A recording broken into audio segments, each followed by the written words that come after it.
Hello friends, welcome to Srikanth tech creator YouTube channel. Friends, ఇవాళ వీడియోలో topic వచ్చేసి birthday dual photo ఎడిటింగ్ని ఎలా create చేసుకోవాలో చెప్తాను. ఫోటో ఎడిటింగ్ మాత్రం చాలా బాగా వచ్చింది. 2 టైప్స్లో ఎడిట్ చేశాను. ఇక్కడ చూడొచ్చు మీరు. ఈ విధంగా ఒకే సింగిల్ క్లిక్లో మీరు ఈజీగా ఎడిట్ చేసుకోవచ్చు. ఈ ఫోటోని ఎడిట్ చేసుకోవడానికి మీరు ఎలాంటి ఫైల్స్ డౌన్లోడ్ చేయాల్సిన అవసరం లేదు. చాలా ఈజీగా క్రియేట్ చేసుకోవచ్చు. స్టెప్ బై స్టెప్ అయితే చెప్తాను. వీడియోని స్కిప్ చేయకుండా ఎండ్ వరకు చూడండి. వీడియోని అసలు లైక్ చేయండి. మన ఛానల్ సబ్స్క్రైబ్ చేసుకోకపోతే సబ్స్క్రైబ్ చేసుకొని గంట సింబల్ని అయితే యాక్టివేట్ చేసుకోండి. ముందుగా మీరు ఏం చేస్తారంటే మీ మొబైల్లో పిక్సార్ట్ అనేది ఓపెన్ చేయండి. పిక్సార్ట్ ఓపెన్ చేసి ఇక్కడ ప్లస్ బటన్ పైన ట్యాప్ చేసి ఎడిట్ ఫోటో పైన క్లిక్ చేసి మీరు ఏ ఫోటోతో అయితే క్రియేట్ చేయాలనుకుంటున్నారో ఆ ఫోటోని సెలెక్ట్ చేసుకున్న తర్వాత ఇంటర్నెట్ ఆన్లో ఉండాలి. ఇక్కడ రిమూవ్ బీజీ అని ఉంటుంది. దీనిపైన క్లిక్ చేశారనుకోండి వితిన్ 1-2 సెకండ్స్లోనే బ్యాక్గ్రౌండ్ మొత్తం కంప్లీట్గా రిమూవ్ అవుతుంది. తర్వాత టిక్ మార్క్ పైన క్లిక్ చేయండి. తర్వాత ఆరో మార్క్ పైన క్లిక్ చేయండి. తర్వాత సేవ్ బటన్ పైన క్లిక్ చేసి సేవ్ చేసుకొని పెట్టుకోండి. ఇప్పుడు ఏం చేస్తారంటే మీ మొబైల్లో గూగుల్ ఓపెన్ చేయండి. ఓపెన్ చేసి సెర్చ్లో శ్రీకాంత్ డిజిటల్ వర్క్స్ .in లేదా శ్రీకాంత్ డిజిటల్ వర్క్స్ అని టైప్ చేసి ఎంటర్ చేయండి. వచ్చిన ఫస్ట్ వెబ్సైట్ పైన క్లిక్ చేయండి.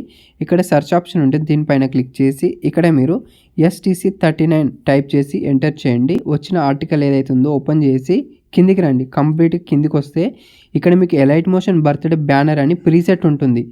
సో ఈ క్లిక్ హియర్ పైన క్లిక్ చేసి డైరెక్ట్గా మీరు ఎలైట్ మోషన్కి ఇంపోర్ట్ చేసుకోండి. ప్రాజెక్ట్ అనేది ఈ విధంగా ఓపెన్ అయిపోతుంది. 2 స్లైడ్లు ఉంటాయి ఒకే ప్రీసెట్లో. దీంట్లో 2 నేమ్స్ ఉంటాయి అండ్ 3 ఫొటోస్ యాడ్ చేసుకోవచ్చు. ఇక్కడ నేను ఒకే ఫోటో యాడ్ చేశాను. మీరు 3 ఫోటోలు కూడా రీప్లేస్ చేసుకోవచ్చు అనమాట. ప్రతి లేయర్కి ఒక్కొక్క నేమ్ సెట్ చేశాను.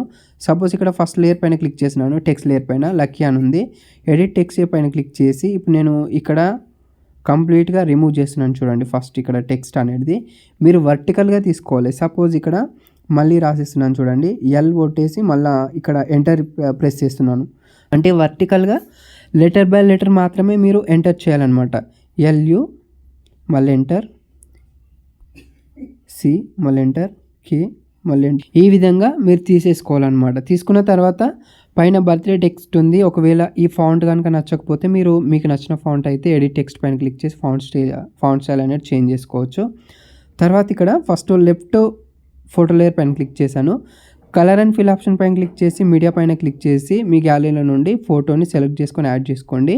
ఇక్కడ మీకు ఫోటో కనుక సరిగ్గా సెట్ కాకపోతే ఇక్కడ ఎఫెక్ట్స్ పైన ట్యాప్ చేయండి. ఇక్కడ వైఫ్ అని ఉంటుంది. ఇక్కడ ఫెదర్ని మీరు తగ్గించుకోవచ్చు, పెంచుకోవచ్చు అనమాట. ఓకేనా. ఇక్కడ నేను ఓన్లీ ఒకే ఫోటోను 3 టైమ్స్ తీసుకున్నాను. అలా కాకుండా మీరు డిఫరెంట్ ఫొటోస్ కూడా యాడ్ చేసుకోవచ్చు. చాలా బాగుంటుంది అలా అయితే. ఓకేనా. తర్వాత ఇక్కడ మిడిల్ ఫోటో సేమ్ రిప్లేస్ చేసుకొని సెట్ చేసుకోండి. తర్వాత రైట్ సైడ్లో ఉన్న ఫోటో సేమ్ రిప్లేస్ చేసుకోండి. అండ్ ఇక్కడ షాడోని టచ్ చేయకండి, షాడో అలానే ఉంచండి. తర్వాత బాటమ్ రిఫ్లెక్షన్. సో ఇది మిడిల్లో ఏ ఫోటో అయితే తీసుకుంటారో అదే ఫోటోని ఇక్కడ కూడా రిప్లేస్ చేసుకున్న తర్వాత సరిగ్గా సెట్ అయిందా లేదా, సెట్ కాకపోతే ఈ విధంగా మీరు మూవ్ అండ్ ట్రాన్స్ఫార్మ్ యూజ్ చేసి సరిగ్గా ఈ విధంగా సెట్ చేసుకోవాలన్నమాట. సో ఇందులో ఇంతే, ఇంకా చేయాల్సింది ఏం లేదు. జస్ట్ షేర్ ఆప్షన్ పైన క్లిక్ చేసి current frame as PNG option పైన క్లిక్ చేసి ఎక్స్పోర్ట్ పైన ట్యాప్ చేసి సేవ్ బటన్ పైన ట్యాప్ చేస్తే ఈ ఫోటో మీ గ్యాలరీకి ఫోటో సేవ్ అవుతుంది. సేమ్ ఇంకొక ఫోటో కూడా సేమ్ అదే విధంగానే దీంట్లో ప్రతి ఏదైతే ఉందో నేమ్ దాన్ని ఎడిట్ చేసుకోండి. సేమ్ ఇంతకుముందు చెప్పిన విధంగానే కలర్ అండ్ ఫిల్ ఆప్షన్ పైన క్లిక్ చేసి ఫోటోని రిప్లేస్ చేసుకొని అడ్జస్ట్మెంట్ చేసుకోవాలి. ఇందులో చేయాల్సింది ఏం లేదు. ఫోటోని రిప్లేస్ చేసుకోవాలి, టెక్స్ట్ని ఎడిట్ చేసుకుంటే సరిపోతుంది. సేమ్ ఇంతకుముందు లాగానే కరెంట్ ఫ్రేమ్ యాజ్ PNG తర్వాత ఎక్స్పోర్ట్ పైన ట్యాప్ చేస్తున్నాను. ఓకేనా. ఈ విధంగానైతే ఫోటో అనేది చాలా ఈజీగా ఎడిట్ చేసుకోవచ్చు. ఈ ఫోటో ఎడిటింగ్ గురించి ఇంకా ఏమైనా డౌట్స్ ఉంటే కింద కామెంట్ సెక్షన్లో అడగండి. అండ్ మీకు ఎలాంటి ఫోటో ఎడిటింగ్స్ కావాలో కూడా కామెంట్ చేయండి. తప్పకుండా వాటిపైన నేను వీడియోని అయితే చేస్తాను. మీరు ఇంకా లేటెస్ట్ అప్డేట్స్ ఇంకా ముందుగా తెలుసుకోవాలనుకుంటే నన్ను ఇన్స్టాగ్రామ్లో ఫాలో అవ్వండి.